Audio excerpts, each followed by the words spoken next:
मैं हंसराज गुजर photon plus institute Bhilwara से।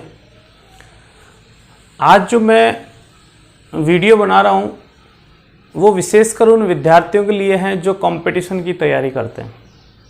कंपटीशन में रीट सेकंड लेवल यानी कि साइंस वाले, फर्स्ट ग्रेड, सेकंड ग्रेड वाले, एलडीसी वाले, पटवार वाले, जितने भी कंपटीशन एग्ज़ाम में जनरल साइंस आती है उन स्टूडेंट्स के लिए आज मैं वीडियो बना रहा हूँ, क्योंकि काफ़ी रिक्वायरमेंट आ रही थी सर कि हमारे लिए भी कुछ वीडियो अपलोड करो कंपटीशन के लिए। तो इसलिए मैं आपकी मांग को देखते हुए आज मैं कंपटीशन के लिए एक वीडियो डाल रहा हूँ। लेकिन सबसे पहले हमारे YouTube channel MT physics class photon plus को सब्सक्राइब कीजिए और ज़्यादा से ज़्यादा शेयर कीजिए, ताकि मैं जनरल साइंस की जितने भी टॉपिक हैं फिजिक्स से रिलेटेड हो मैं सारे करवाऊंगा और आशा करूंगा कि आपका हर क्वेश्चन सही हो। आज जो मैं पहला टॉपिक उठा रहा हूं वो उठा रहा हूं प्रकाश का परावर्तन, क्योंकि इस टॉपिक से या प्रकाश वाले टॉपिक से हर कंपटीशन एग्जाम में एक या दो क्वेश्चन बैठते हैं और अपन क्या करते हैं, छोटी सी गलती से उनको छोड़ के आ जाते हैं। तो आज अपन स्टार्ट करते हैं प्रकाश का परावर्तन। तो प्रकाश का परावर्तन क्या होता है? ये अपने पास कोई भी वस्तु है, ठीक है, इस वस्तु पर प्रकाश गिर रहा है, अभी भी गिर रहा है। तो इसमें दो तीन चीजें होंगी। पहला कि कुछ प्रकाश क्या होगा, इससे आर पार गुजर जाएगा, जैसे कांच होता है तो उसके आर पार गुजरता है। सेकंड, कुछ प्रकाश को ये क्या करेगा, अवशोषित करेगा, क्योंकि हर पदार्थ में गुण पाया जाता है कि प्रकाश को क्या करता है, अवशोषित करता है। और कुछ क्या होगा, इसकी सतह से टकराकर वापस लौटेगा। इसका मतलब क्या हुआ कि जब प्रकाश किसी भी वस्तु की सतह पर आपतित होता है और उस सतह से टकराकर वापस लौटना एक तरह से क्या कहलाता है, प्रकाश का परावर्तन। जैसे अपने पास ये सतह थी, इस पे प्रकाश गिरा और ये टकरा के लौट गया, तो ये क्या कहलाता है अपने पास, प्रकाश का परावर्तन। अब प्रकाश का परावर्तन अपने पास दो तरीके का है। कितने प्रकार का है? दो प्रकार का। पहला है अपने पास नियमित परावर्तन, नियमित परावर्तन, और एक सेकंड आएगा अनियमित, ये इसको अपन बोलते हैं विसरित परावर्तन। क्या बोलते हैं? विसरित परावर्तन। तो सबसे पहले बात कर रहा हूं मैं नियमित परावर्तन की। नियमित परावर्तन का मतलब कि अपनी जो सतह है वो सतह कैसी हो, समतल हो। अगर आपकी सतह समतल है तो प्रकाश उस सतह पर आपतित होगा और परावर्तन के बाद एक निश्चित दिशा में क्या होगा, गमन करेगा। ऐसे परावर्तन को अपन क्या बोलते हैं, नियमित परावर्तन। अनियमित परावर्तन का मतलब है कि अगर सतह खुरदरी है, क्या है, सतह खुरदरी है, तो प्रकाश आपतित होगा। आपतन के बाद में वो किसी भी दिशा में क्या हो जाएगा, गमन करेगा। ऐसे परावर्तन को अपन क्या बोलते हैं, अनियमित परावर्तन या विसरित परावर्तन। अब यहां से एक क्वेश्चन आता है, क्या आता है, क्वेश्चन आता है। वो क्वेश्चन क्या है, जनरली हर कंपटीशन एग्जाम में पूछा जाता है कि आकाश का नीला दिखाई देना। आपको ऑप्शन दे रखे हैं,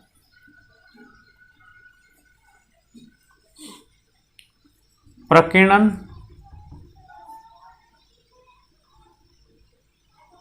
विवर्तन, अपवर्तन और व्यतिकरण। ये क्वेश्चन आता है एग्जाम में, बहुत बार आया हुआ है कि आकाश का नीला दिखाई देना किस घटना का कारण है। तो आपके पास चार ऑप्शन है, प्रकीर्णन, विवर्तन, अपवर्तन और व्यतिकरण। एक ऑप्शन तो आपके पास ये है, एक इसी क्वेश्चन के ऑप्शन में यहां लिख रहा हूं, और क्या, प्रकीर्णन, अनियमित परावर्तन,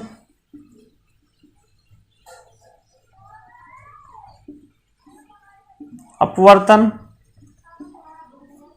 और व्यतिकरण। ठीक है, सबने सुना होगा कि इसका आंसर प्रकीर्णन ही है ना।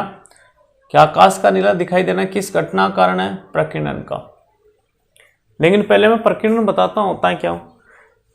प्रकाश छोटे छोटे कण अपने वायुमंडल में उस पर आपतित होता है, आपतित होने के बाद में क्या हो जाता है, चारों दिशाओं में फैल जाता है। इस घटना को अपन क्या बोलते हैं? प्रकाश का प्रकीर्णन। अगर ये ऑप्शन दे रखे हैं तो आपका प्रकीर्णन हमेशा सही होगा। लेकिन आपको इसी क्वेश्चन में ये वाले ऑप्शन दे रखे हो, प्रकीर्णन, अनियमित परावर्तन, अपवर्तन और व्यतिकरण। अनियमित परावर्तन का मतलब क्या था? विभिन्न दिशाओं में फैलना। इसका मतलब जो प्रकीर्णन है वो एक तरह से किसका पार्ट है? अनियमित परावर्तन का। तो इस स्थिति में आपका आंसर पहला कौन सा सही होगा? अनियमित परावर्तन। ध्यान रखना, ये बहुत इंपॉर्टेंट क्वेश्चन है। अगर ये आ जाता है, वैसे तो 90% यही आता है, मान लो लेवल का क्वेश्चन बना दे और उसमें अनियमित परावर्तन बढ़ा दे, तो आपने जितने भी कंपटीशन गाइड में पढ़ा है, जितनी भी निकाल रहे कि उसमें आंसर आपको प्रकीर्णन दिया हुआ है, लेकिन आपको ऑप्शन ऐसे दे दे तो आंसर क्या आएगा अपने पास? अनियमित परावर्तन। ठीक है, इसको गलत मत करना इस क्वेश्चन को कभी भी। इसके बाद में आते हैं प्रकाश के परावर्तन के नियम। देखो,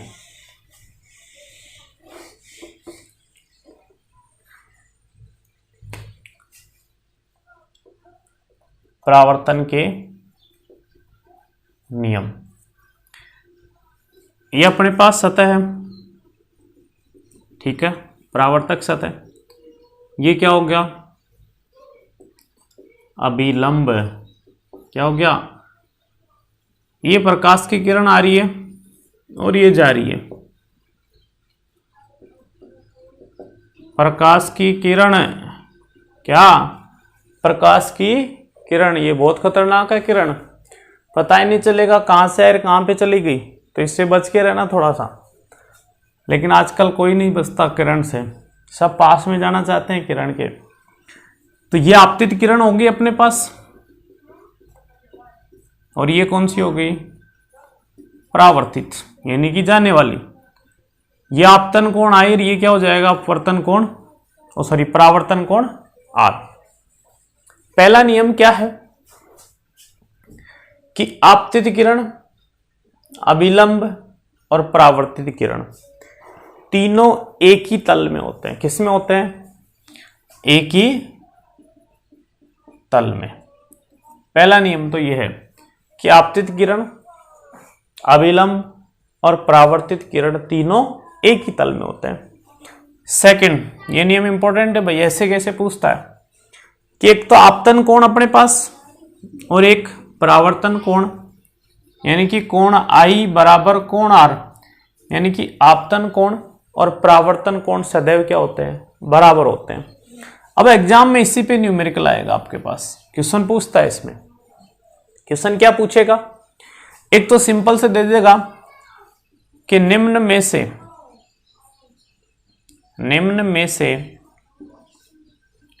कौन सा संबंध सत्य है? निम्न में से कौन सा संबंध सत्य है? आपको ऑप्शन दे देगा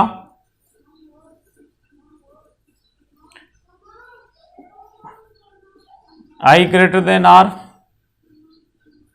I less than R, I upon R बराबर में 1, और इसमें लिख दोगे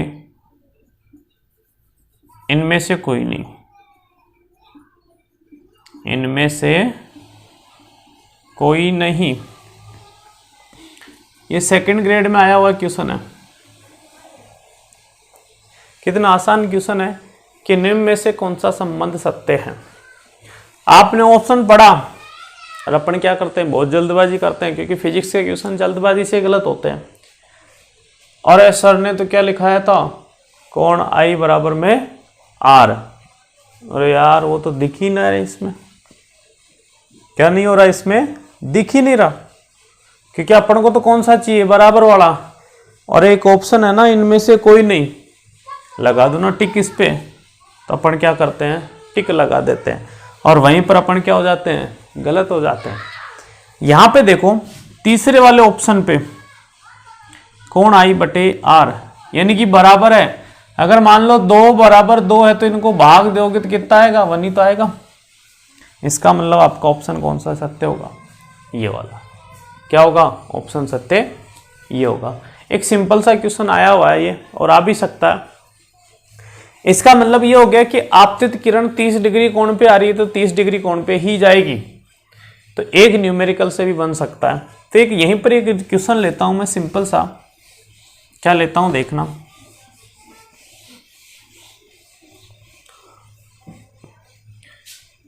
क्या है क्वेश्चन, प्रकाश किरण अभिलंब के अनुदिश आपतित होती है तो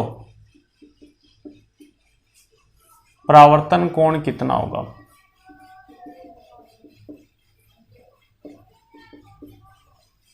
ऑप्शन आपको दे रहा, क्या है ऑप्शन, 80 डिग्री, 90 डिग्री, 0 डिग्री और 180 डिग्री।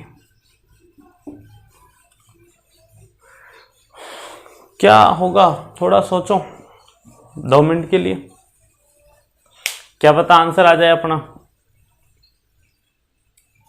क्या होगा,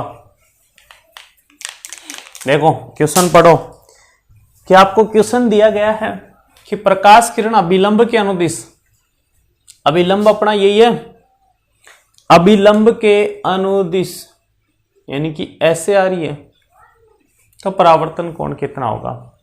अब देखो इसमें आंसर अपने पास आएगा 0 डिग्री। कितना आएगा, 0 डिग्री। कैसे, देखो आपके पास आपतन कोण होता है इस अभिलंब के साथ बनाया हुआ, लेकिन आपकी किरण इस अभिलंब के ऊपर ही आ रही है। किसके ऊपर आ रही है, अभिलंब के ऊपर। तो समपाती रेखाएं हो गई, तो बना हुआ कोण कितना होता है, 0 डिग्री। तो 0 डिग्री कोण पर आ रही है तो 0 डिग्री कोण पर ही वापस जाएगी। तो आंसर अपने पास क्या आ जाएगा, 0 डिग्री। तो यहां से सिंपल सा क्वेश्चन पूछ लेता है। एक अपने पास याद रखने के लिए नोट देखो, अपने पास 3 चीजें हैं, 4 चीजें आएंगी यहां पर। एक तो प्रकाश की चाल, एक आएगा तरंग दैर्ध्य, एक आएगी आवृत्ति और एक आएगी तीव्रता। ठीक है, चाल का मतलब सब समझते हो, तरंग दैर्ध्य मैं बता देता हूं, यह है। यह सिंपल से अपन बात कर ले कि कोई भी प्रकाश तरंग है प्रति सेकंड जो दूरी तय करती है उसको अपन तरंग दैर्ध्य मानते हैं, या इन दो के बीच की दूरी क्या कहलाती है, तरंग दैर्ध्य। आवृत्ति का मतलब होता है प्रति सेकंड दोलनों की संख्या, और तीव्रता का मतलब है प्रकाश या उजाला जिसको अपन बोलते हैं, ऊर्जा का रूप है एक तरह से। तो मैं बात कर रहा हूं कि एक तो प्रकाश परावर्तन से पहले ये राशियां हैं, ठीक है, और एक है प्रकाश परावर्तन के बाद। तो प्रकाश के परावर्तन के बाद इनमें से कौन सी राशि तो परिवर्तित होगी और कौन सी अपरिवर्तित होगी। प्रकाश परावर्तन क्या था, जिस माध्यम में आ रहा है उसी माध्यम में वापस जाना, ठीक है। इसका मतलब जिस माध्यम से आता है उसी माध्यम में जाता है, तो प्रकाश की चाल कभी परिवर्तित नहीं होती। इसका मतलब ये तो फिक्स है। अगर प्रकाश की चाल परिवर्तित नहीं है तो तरंग दैर्ध्य भी चेंज नहीं होगा। तरंग दैर्ध्य चेंज नहीं है तो प्रति सेकंड चक्रों की संख्या भी एक तरह से सेम रहेगी, यानी कि आवृत्ति भी फिक्स रहेगी। क्या रहेगी? आवृत्ति फिक्स रहेगी। केवल आपके पास क्या चेंज होगा? तीव्रता। तीव्रता का मतलब उजाला। ये तीव्रता कैसे चेंज होगी? इस सतह की प्रकृति के अनुसार। एक तो आप शीशे पर प्रकाश डालते हो, उसका उजाला ज्यादा होता है, और एक आप पेन के ऊपर डालो, पेन से उजाला कम जाएगा। इसका मतलब जैसे सतह की प्रकृति चेंज हुई, प्रकाश का मान चेंज हो गया, यानी कि उजाला कम हुआ। इसका मतलब जो तीव्रता का मान है वो परावर्तक जो पृष्ठ होती है उसकी सतह के ऊपर निर्भर करता है। तो ये तीनों राशियां तो क्या रहेंगी? अपरिवर्तित। ये तीनों तो क्या है? अपरिवर्तित। और ये क्या होगी अपने पास? परिवर्तित। क्या होगी? परिवर्तित। तो एग्जाम में क्वेश्चन आ सकता है कि परावर्तन के लिए निम्न में से कौन सी भौतिक राशि परिवर्तित होती है? तो आपके पास एक ऑप्शन कौन सा बैठा होगा? तीव्रता में बैठा होगा। या आपके पास न्यूमेरिकल टाइप में दे सकता है कि प्रकाश की तरंग दैर्ध्य 600 एंगस्ट्रॉन है, तो परावर्तन के बाद इसकी तरंग दैर्ध्य कितनी होगी? तो उसमें एक ऑप्शन में 600 लिखा होगा।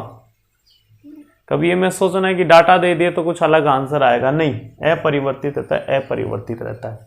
तो ये अपने पास प्रकाश का परावर्तन, परावर्तन के प्रकार, परावर्तन के नियम, और उस पर अपन ने न्यूमेरिकल किया।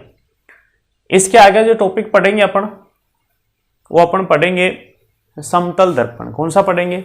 समतल दर्पण। मैं आपको एक क्वेश्चन देता हूं बच्चों, इसको आपको करना है, ऑप्शन भी मिलेगा आपको, और इसका आंसर कमेंट्स बॉक्स में जरूर लिखें, ठीक है ना? वो क्या है देखो, क्वेश्चन देखना, होमवर्क के लिए। प्रकाश किरण जल सतह के साथ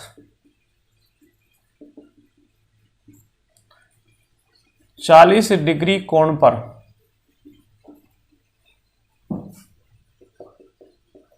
आपतित होती है, तो परावर्तन कोण कितना होगा? ऑप्शन आपको मैं दे रहा हूं बच्चों। ऑप्शन क्या है? 40 डिग्री,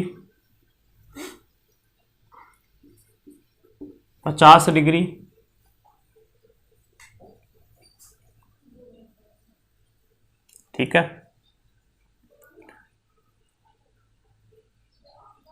45 डिग्री और 90 डिग्री। तो आपको आंसर बताना इनमें से, ठीक है? आंसर क्या आएगा कमेंट्स में लिखना आंसर, और फिर इसके सॉल्यूशन की बात करेंगे अपन नेक्स्ट क्लास।